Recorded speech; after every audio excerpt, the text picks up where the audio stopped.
गुरुमुखो, एक बार की बात है जब श्री आनंदपुर के सम्राट श्री परमहंसदाता दयाल जी के शुभ आगमन की खुशखबरी सिंगापुर और इंडोनेशिया के प्रेमियों तक पहुंची, तो उनके हृदय गगन दिव्य आनंद में विचरण करते हुए श्वासित पावन के समान प्रसन्नता की लहरें अंदर झूम उठी। इस शुभ समाचार को पाकर वहाँ की धरती सत सत नमन करती हुई अपनी तपस्या को फलीभूत होता देखकर मस्ती में नृत्य करने लगी। केवल पूर्वी देश के आसपास में आनंदित एक समीर का आभास नहीं हो रहा था, अपितु दसों दिशाओं में कई तरंगे उमड़ झुमड़ कर यह संदेश सुना रही थी कि अब सब और ही यह सुखद अनुभूति आवश्यक होगी। वहाँ पर प्रकृति के कण कण में उल्लासित बहारों का सौंदर्य मुखरित होने लगा। मुंबई से वायुयान भी अपने भाग्यों पर इठलाता हुआ उड़ान भरता हुआ सिंगापुर की ओर बढ़ चला। करुणासीव हृदय सम्राट श्री पंचम पातशाही जी ने महाराज जी के स्वरूप में 1 सितंबर को प्रथम बार सिंगापुर की भूमि को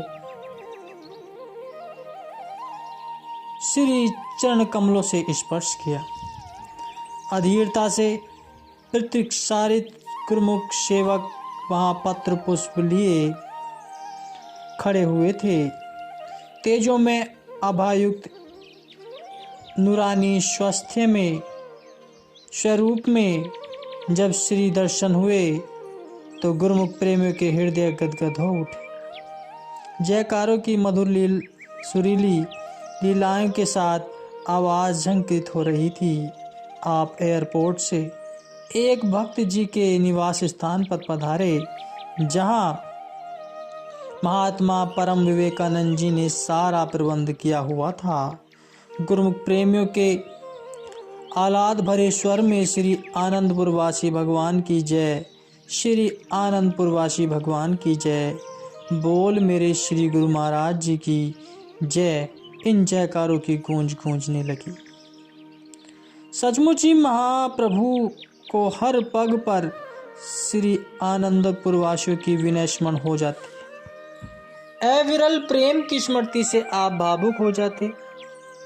1-2 बार प्रेमियों ने पूछ ही लिया कि आपके मुखमंडल पर अचानक ही भावुकता का समावेश क्यों हो जाता है, तो आपने फरमाया, कुछ तो सम्मुख प्रेमियों का अनन्य प्रेम और कुछ अनन्य प्रेमियों की स्मृति दोनों ही हमें भावुक बना देती। क्या करें, जहाँ देखो प्रेमियों के प्रेम का सागर उमड़ उमड़ कर आ रहा है और हमें शीघ्र अतिशीघ्र प्रेम बंधन में बंधने को विवश करता है। पुरातन इतिहास वर्तमान में उसी सत्यता को दोहरा रहे हैं कि वास्तव में हर युग के अवतार किसी भी भेष में अवतरित हो, परंतु उनका मौलिक संबंध एक ही रूपता को चरितार्थ करता है। जैसे कि पार्वती जी ने शिव जी को नयन मूंदे ध्यान में मग्न देखा।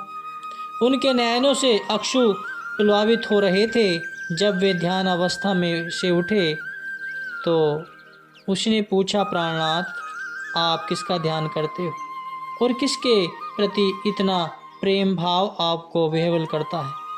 उन्होंने उत्तर दिया, पार्वती, मैं अपने भगवान राम को याद करते हुए उनकी लीला को निहारते हुए उन्हीं में खो जाता हूँ। पार्वती जी ने पुनः विनय की, देव, श्री राम जी कहते हैं कि आप उनके भगवान हैं और आप कहते हैं कि वे मेरे भगवान हैं, तो आपकी इस अद्भुत अगम लीला को कौन समझ सकता है? उन्होंने लंबी ठंडी सांस लेते हुए कहा, प्रेम के न्यारे बंधन को केवल बिरले प्रेमी ही जान सकते हैं। आप प्रतिदिन श्री वचनों की अमृत वर्षा करते हुए जिसमें मंजन कर मायावी जगत में रहने वाले गुरुमुखों के मन पर स्वतः ही भक्ति का रंग चढ़ना आरंभ हो जाता है। यहाँ केवल एक ही बार के वचन संकलित किए गए हैं, मनुष्य महापुरुषों की शरण में इसलिए आता है कि वह संसार के बंधन से मुक्त होने का अभिलाषी है।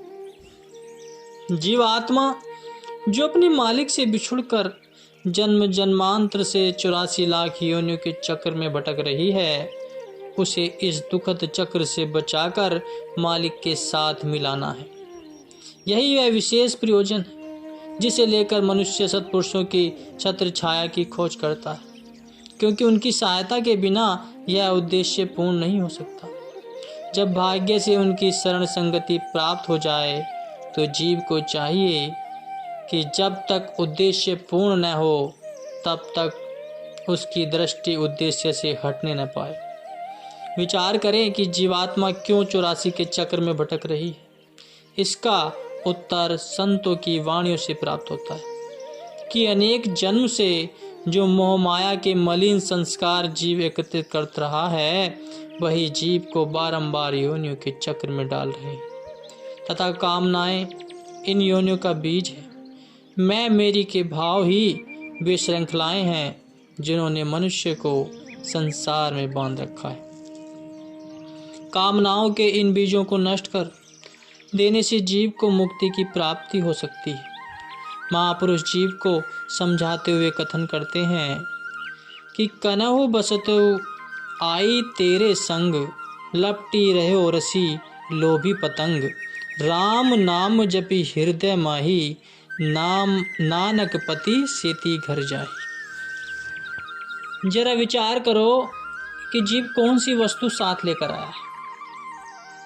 इस संसार में आकर सांसारिक पदार्थों को एकत्र करने के लोभ में फंस गया है, जबकि इसे अपने हृदय में मालिक का नाम और इसकी प्रीति बसानी चाहिए थी।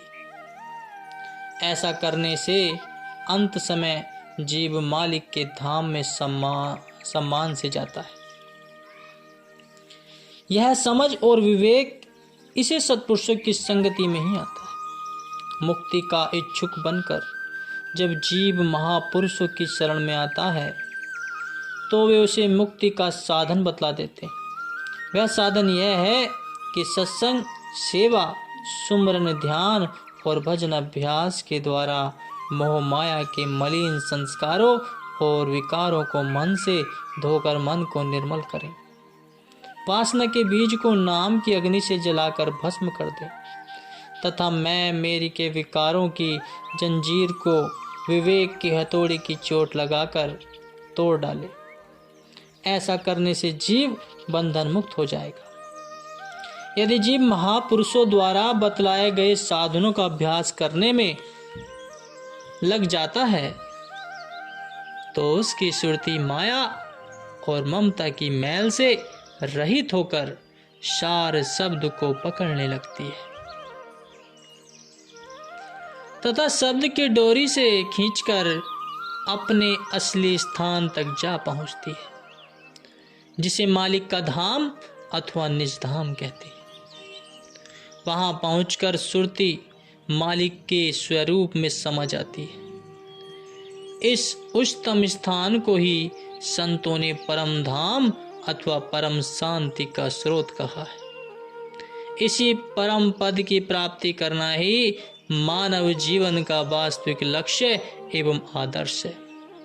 इसी में ही जीवन की सार्थकता और महापुरुषों की प्रसन्नता है।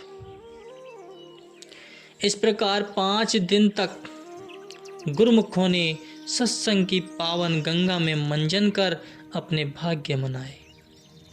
मन से माया के आवरण हटने लगे, चित्त में भक्ति के प्रति अनुराग बढ़ने लगा, मानुष जन्म की दुर्लभता का बोध होने लगा। उनके मन, चित्त और सुरति की धारा को परम सुखदायिनी भक्ति की ओर मोड़कर सब अपने 6 सितंबर को आगे जकारत की ओर प्रस्थान किया।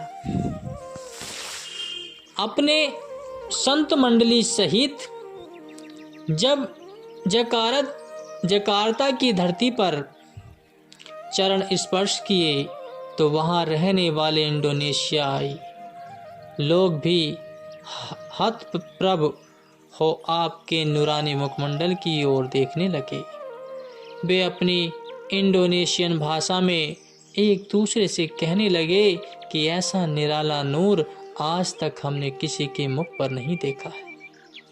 ऐसा लगता है मानो सचमुच स्वयं गॉड यहाँ पर पधारे।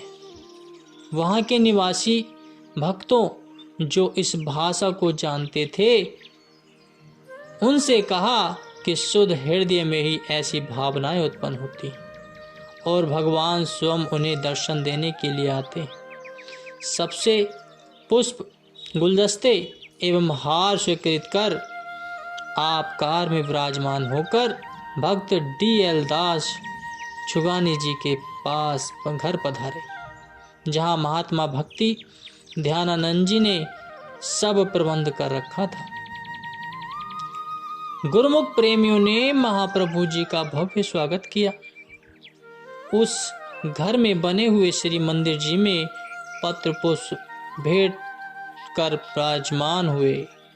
4 दिन तक निरंतर वहां पर श्री दर्शन, सत्संग तथा सेवा का सौभाग्य प्रदान किया, रूहानी खुशी से मालामाल किया। एक दिन आपने अपने पावन वचनों में फरमाया कि काकभूषणी जी गरुड़ जी को समझाते हुए ज्ञान भक्ति के विषय में श्री रामचरितमानस में कथन करते हैं कि राम भक्ति चिंतामणि सुंदर, बस ही गरुण जाके उर अंतर, परम प्रकाश रूप दिन राति, नहीं कछु चाहिए दिया घृत बाती, मोह दरिद्र निकट नहीं आवा, लोभ बात नहीं ताही बुझावा, प्रबल अविद्या तम मिट जाई, हार ही सकल सलभ समुदाय, खल काम आदि निकट नहीं जाई, बस ही भक्ति जाके उर्माई। कि प्रभु भक्ति एक सुंदर चिंतामणि के जैसी, ये गरुण यह जिसके हृदय में बस जाती है वहाँ दिन रात प्रकाश ही प्रकाश होता है। फिर वहाँ दीपक, घी और बत्ती की जरूरत नहीं रहती, न ही वहाँ मोह व निर्धनता का कोई काम है। लोभ की पवन इसकी ज्योति को बुझा नहीं सकती।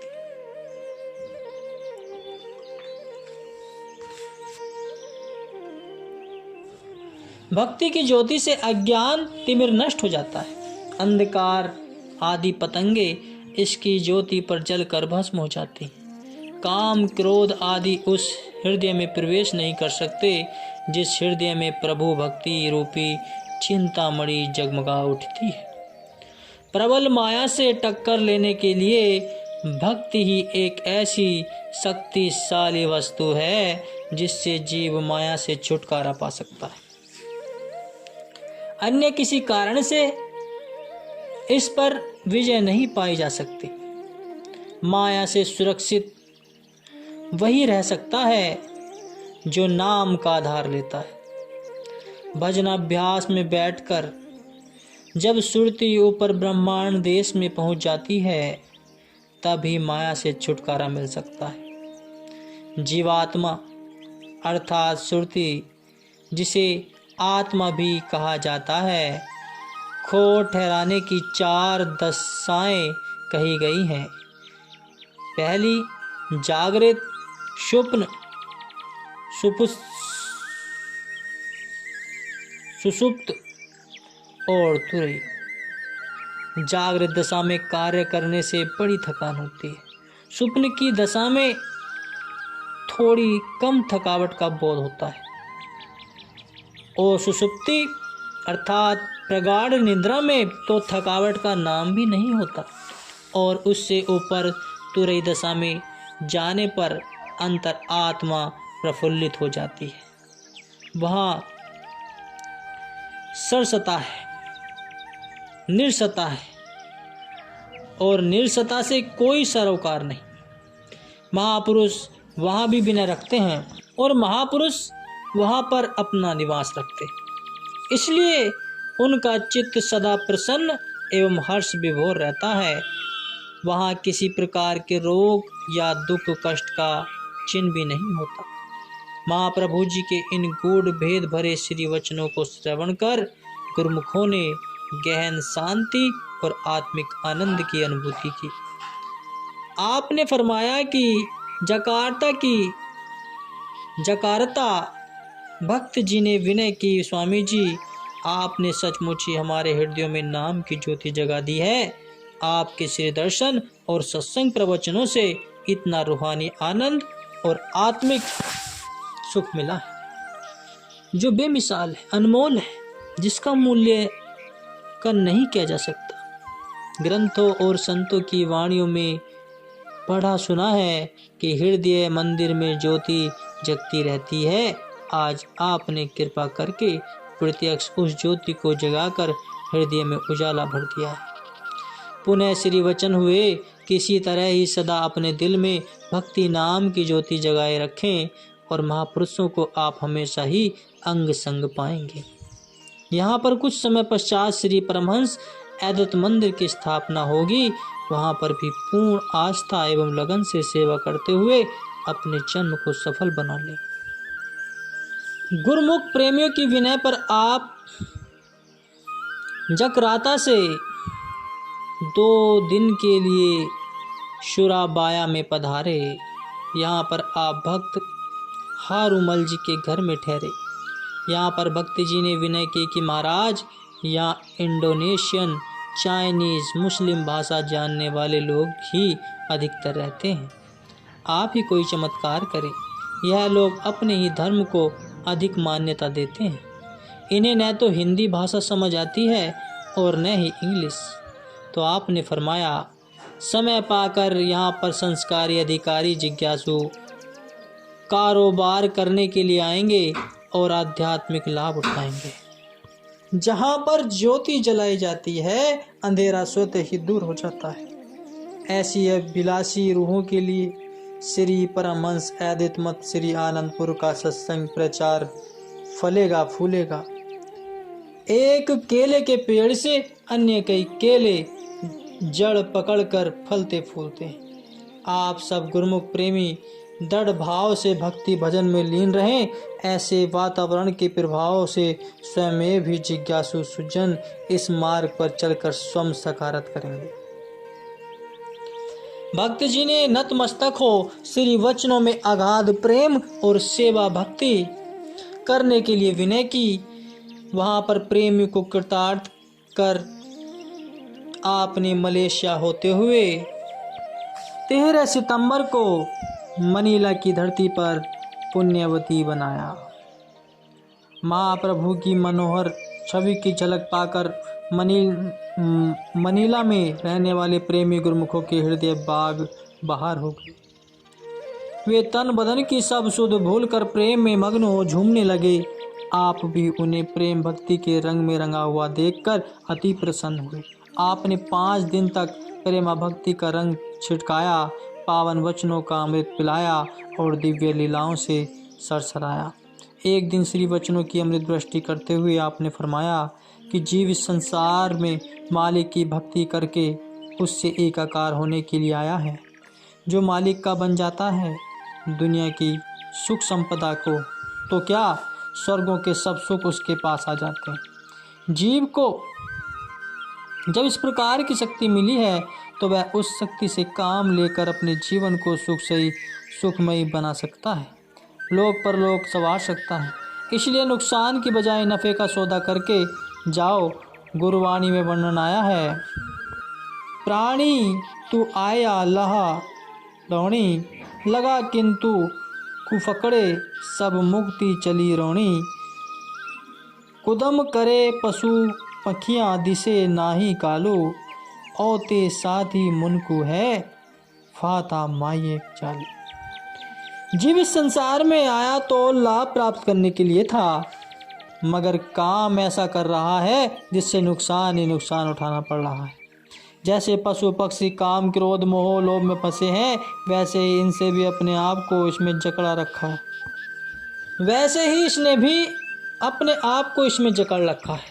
महापुरुष होशियार करते हैं कि इंसान घाटे में न जाए, बल्कि हकीकत की परख करके अपने आप को ऊपर ले जाए, मालिक की दरगाह की तरफ रुख करके, क्योंकि उसका काम ही यही है। इंसान आया मालिक की भक्ति के लिए और बगैर बंदगी के मालिक की दरगाह में शर्मिंदगी उठानी पड़ेगी। जैसे कोई परदेश में जाकर अपने काम को भूलकर केवल घूमने फिरने में ही समय को गवा देता है, तो उसे कोई अक्लमंद नहीं कहेगा। ऐसे ही इंसान भी इस परदेश में आया है अपना काम करने के लिए। जो अपना काम करके जाएगा वही मालिक की दरगाह में सुखारू होकर जाएगा। इसलिए प्रेमियों, संसार के काम धंधे करते हुए चित्त में मालिक का ध्यान बसाओ, ताकि यहाँ भी जीवन सुखी हो और मानुष तन का लक्ष्य भी पूरा हो जाए। महापुरुषों का यही मिशन होता है कि जो जीव उनके संपर्क में आ गए हैं वे चेत जाएं, होशियार हो जाएं, अपने काम में लग जाएं, मालिक की भक्ति कमाकर अपनी जीवात्मा का कल्याण कर लें। इन सार गर्वित वचनों का श्रवण कर गुरुमुखों के अंतर्मानस में आध्यात्मिक ज्ञान की ज्योति जगमगाने लगी। सुरती माया भी समानों एवं मिथ्या रस भोगों से हटकर महाप्रभु जी के चरणों में जुड़ने लगी। और महापुरुषों की यही तासीर होती है कि वे अपने वचनों की रोशनी प्रदान कर सही मार्ग से भूले भटके जीवों को अंधकार से प्रकाश की ओर, विनाश से अमृतत्व की ओर ले जाते हैं।